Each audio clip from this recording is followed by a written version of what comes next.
So basically, we want to talk about the India-US trade talks, and they are resumed. So what's the outcome? Okay.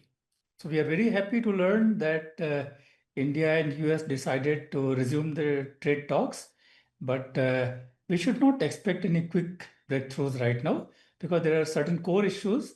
Unless we both the sides address them, especially the US, unless US addresses it, no breakthrough is possible. No conclusion of the trade talks is possible. I am basically referring to US imposing 25% additional tariffs on India because India is buying crude from Russia. So unless US drops this, no meaningful negotiations are possible. When we started the negotiations, the tariffs put by US on India, they were just 25%. And we hoped that tariffs will be coming down from, say, 25% to 10 or 15%, in addition to other concessions. But not only this did not happen, US imposed additional tariffs on it.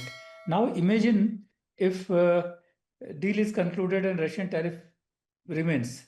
That will be totally economically unconceivable. Politically, it's not feasible, so it will not happen. So US has to drop the additional 25% tariffs on India. That can happen on two ways. One, either India stops buying Russian crude, or US on its own decides to drop it. All right, sir. Sir, there is one more talk that India is ready to cut tariffs on over 95% of US industrial exports. What's your take on that? So there is no official word. Then the negotiations are taking place in extreme secrecy. US ensures this in all their trade negotiations, and we just gather that India will have no problem in eliminating tariffs on 95% of US goods exports to India. These cover almost all the industrial goods. India has problem in eliminating or reducing tariffs on agriculture products and dairy products because these are not the core trade areas for India, and these will affect the livelihood of over 700 million farmers of India. So it's a core agriculture products and core dairy is a big no-no for India. But we should all understand that Mr. Trump was talking about India's high tariffs, and we are willing to eliminate tariffs on 95% of their exports to India. That should make them happy. Right. So you're talking about the agricultural and dairy products. The US is asking India to lower down the tariffs. So is India will maintain its stand to not negotiate on that, or are we going to be soft on that in coming time? So, as I said, the negotiations are happening in extreme secrecy. So we have no official word of any kind. We can guess something from the utterance of leaders on these things, and based on our past analysis and experience, we can say India will not be compromising on its core agriculture, things like wheat, rice. India will not compromise. Similarly, dairy also India will not compromise because these are not trade issues for India. On the other hand, the US agriculture is highly subsidized, their dairy is highly subsidized. They have big farms and big dairy processing industries. On the other hand, we have the farmland of size less than an acre, and we have dairy farmers with one or two cows only. So there is no match. All these will be hurt badly. And that's why India is rightly saying these are our red lines, will not negotiate even on these things. But at the same time, we can say India is willing to remove tariffs on 95% of their trade. So they should be happy about this. Okay, one more thing, sir. Recently, Japan and US has negotiated with their tariff basically on vehicles export to US. So the tariff was 27.5% roughly, and it has been reduced to 15%. So their negotiation were showing the green shoots. So do you think such kind of silver line is also there in this conversation? Means could we expect that part? So Indian position was complicated by Trump imposing additional 25% tariffs.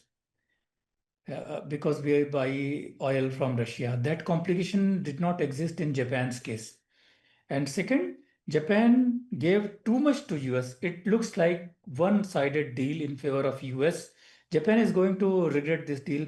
Already we see their prime minister has resigned. We don't know the real reason, but one reason could be that there may be a feeling that Japan has given too much to US. Our government will ensure that this does not happen in India's case. All right. So can you comment on this recently happened UK FTA deal? How is it faring? India UK FTA deal. So how we analyze the deal is like this. The big part of any deal is tariff cuts. So UK agreed to cut tariffs on most of the Indian products. But if you go into details, we see about 55% of India's products like medicines, petrochemicals, most of the electronics like smartphones, they were already entering even before the FTA at zero tariffs in UK. So these products will not gain anything through the UK FTA, but the major gains will be there for labor-intensive products, which are very important for India. For example, textiles, leather, garments, made-ups, low-end engineering goods. So this will be a gain for India.